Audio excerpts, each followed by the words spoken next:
नमस्कार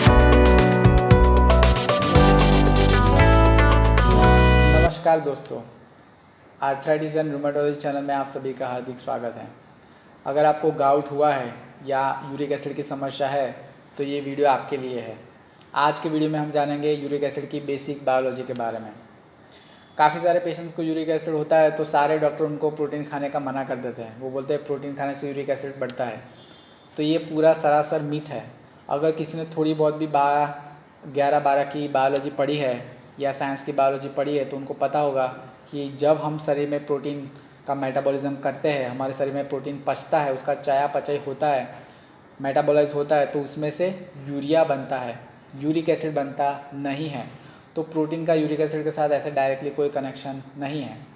हमारे शरीर में प्यूरिन मेटाबॉलिज्म की एंड प्रोडक्ट है यूरिक एसिड। प्यूरिन्स यानी कि जो हमारे बेस है डीएनए आरएनए के, एडिनोसाइन, साइटोसाइन, ग्वानोसाइन, तो ये जो बेस है उसका मेटाबॉलिज्म होने से यूरिक एसिड बनता है। और एक और पाथवे है जो फ्रुक्टोज में से यूरिक एसिड को बनाता है।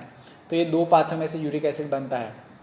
तो उसके हिसाब से हमारी जो डाइट है वो भी उसके हिसाब से चेंज होती है। तो पहली ये चीज़ है कि भाई प्रोटीन का और यूरिक एसिड का ऐसे कोई संबंध नहीं है। हमारे शरीर में यूरिक एसिड का जो लेवल है वो है 6.8 मिलीग्राम पर डेसीलीटर, यानी 6.8। अलग अलग टेक्स्ट बुक्स में अलग अलग मिलेंगे, बट ज़्यादातर स्टैंडर्ड ये है कि जो ब्लड में इसका एक लेवल रहता है। जब भी ब्लड में 6.8 से ज़्यादा वाला यूरिक एसिड बढ़ जाता है तो इसका क्रिस्टलाइजेशन यानी कि स्फटिकीकरण, सुपर सैचुरेशन होने की वजह से ये कहीं ना कहीं पे इसके क्रिस्टल्स दाने दाने बनना स्टार्ट होता है। और ये दाने कहाँ पर बनते हैं? तो जो भी ठंडी जगह होती है, जैसा कि हमारे पैर है या हाथ है, वहाँ पे ये यूजुअली जमा होते हैं, डिपॉजिट होते हैं। अगर आपका यूरिक एसिड 10 या 12 स्टेबल रह रहा है और उसमें कुछ भी चेंज नहीं आ रहा है तो आपके ये क्रिस्टल्स स्लोली बनेंगे, बट ये आपको कोई भी दिक्कत नहीं करेंगे। बट अगर आपका 10 लेवल में से अचानक ही एक ही दिन में यूरिक एसिड 12 हो गया या एक ही दिन में 10 में से 8 हो गया तो आपका गाउट का अटैक स्टार्ट हो सकता है। बिकॉज वो जो दाने बने हैं उसका जो बैलेंस है वो बिगड़ जाता है और वहाँ से ये गाउट का अटैक स्टार्ट होता है। तो पहली चीज़ है कि यूरिक एसिड को स्टेबल रखना है और उसको कम भी करना है तो उसको धीरे धीरे करके कम करना है। तो ये दूसरी बात हुई। तीसरी बात है कि यूरिक एसिड का बॉडी में वैसे तो ज़्यादा कोई रोल नहीं है, बट ऐसा कहा जाता है कि यूरिक एसिड हीलिंग प्रोसेस में मदद करता है। न्यूरो प्रोटेक्शन, कार्डियो प्रोटेक्शन में भी इसका हेल्प रहता है। यूरिक एसिड का एक ये है कि ये रेड सिग्नल है भगवान की तरफ से। यूरिक एसिड अगर आपकी बॉडी में ज़्यादा है तो ये 90% पॉसिबल है कि आपका तोन यानी आपका पेट बाहर हो सकता है, आपको ओबेसिटी या मोटापा हो सकता है। तो भगवान का रेड सिग्नल है कि आपकी बॉडी में कैलोरी ज़्यादा है, आपके शरीर में चर्बी ज़्यादा है, आप उसका यूज़ नहीं कर रहे और आप ज़्यादा खाना खा रहे हैं या ज़्यादा कैलोरी आपकी बॉडी में पड़ी हुई है। तो ये समझना है अगर आपको यूरिक एसिड ज़्यादा है तो कि आपको अभी कैलोरी कम खानी है, एक्सरसाइज ज़्यादा करनी है, पानी ज़्यादा पीना है, सलाद ज़्यादा खाना है। यूरिक एसिड की एक लास्ट बात जो कहनी है वो ये है कि यूरिक एसिड बॉडी में ज़्यादा होना और शरीर में कहीं पे भी दर्द होना ये एक दूसरे के साथ जुड़े हुए नहीं है।